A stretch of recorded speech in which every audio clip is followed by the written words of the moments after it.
ఏది విత్తుతారో అదే కోస్తారు అని అంటారు. మరి జగన్మోహన్ రెడ్డి గారు హత్య రాజకీయాలు చేశారు, గొడ్డలి రాజకీయాలు చేశారు, హత్య చేయించిన వాళ్లతో భుజాలు రాసుకొని తిరిగారు, సొంత చెల్లెళ్లకే వెన్నుపోటు పొడిచారు.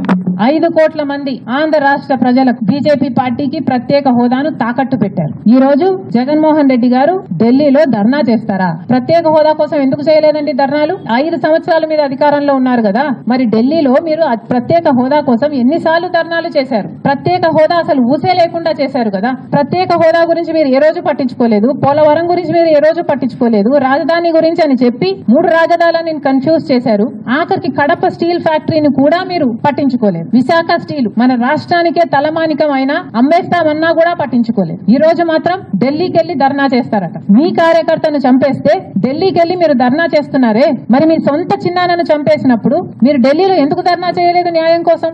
జగన్మోహన్ రెడ్డి గారు సమాధానం చెప్పాలి. ఒకవైపు ఇక్కడ అసెంబ్లీ జరుగుతుంది, అసెంబ్లీ జరుగుతున్న సమయంలో మీరు అసెంబ్లీలో ఉండకుండా ఉండే ధైర్యం మీకు లేక ఇలా సాకులు వెతుక్కొని ఢిల్లీ వెళ్తామంటున్నారే, అంటే అసెంబ్లీలో ఏ బిల్లు ప్రవేశపెట్టినా అది ప్రజలకు వ్యతిరేకమైనా అది పాస్ అయిపోవాలనా? మీరు ఉన్నదే 11 మంది, కనీసం ఆ బిల్స్ మీద డిస్కషన్ మీకు అవసరం లేదా? మీరు కొట్లాడాల్సిన అవసరం లేదా?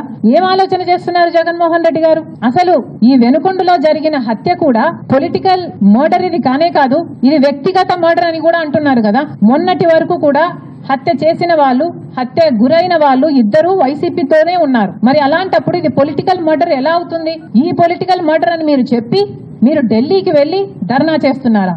దేనికి? మీ ఉనికి కాపాడుకోవడం కోసం, మీ పార్టీ కోసం అని చెప్తున్నారు. ప్రజలు ఏం ఆలోచిస్తారు? ఈ రోజు వరదలు వస్తున్నాయి మన రాష్ట్రంలో, వారిని వెళ్ళి పరామర్శించాలని మీకు అనిపించలేదు, కానీ వ్యక్తిగత మర్డర్ లో మీ పార్టీకి సంబంధించిన ఇద్దరు కొట్టుకొని చచ్చిపోతే ఈ రోజు మీరు ఢిల్లీకి వెళ్లి ధర్నా చేస్తారా? ప్రజల కోసం మీరు ఎందుకు నిలబడలేదు? మీ పార్టీ వాళ్ళు ఓటేస్తే మీరు గెలిచారా? మీ పార్టీ వాళ్ళ కోసమే మీరు ముఖ్యమంత్రి అయ్యారా?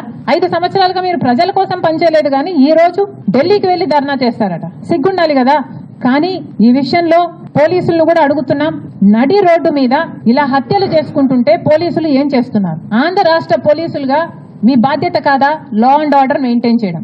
ముఖ్యమంత్రి గారు, డిప్యూటీ ముఖ్యమంత్రి గారు చంద్రబాబు గారు, పవన్ కళ్యాణ్ గారిని కూడా ప్రశ్నిస్తున్నాం, మీ హయాంలో నడి రోడ్డు మీద ఇలా మర్డర్లు జరిగితే మీరు బాధ్యులు కారా? మీకు ఆపాల్సిన బాధ్యత లేదా? లా అండ్ ఆర్డర్ ఉన్నట్టా చచ్చిపోయినట్టా మన రాష్ట్రంలో? మళ్ళీ చెప్తున్నాం, మీరు జోక్యం చేసుకోండి, ఇలాంటివి కాకుండా చూసుకోండి. పోలీసులు కూడా అప్రమత్తంగా ఉండాలి. ఈ లా అండ్ ఆర్డర్ సిచ్యువేషన్ ని కంట్రోల్ చేయాల్సిన బాధ్యత పోలీసులకు ఉంది, ముఖ్యమంత్రికి ఉంది, డిప్యూటీ చీఫ్ మినిస్టర్ కు ఉంది. దయచేసి మళ్ళీ ఇలాంటివి జరగకుండా చూడండి.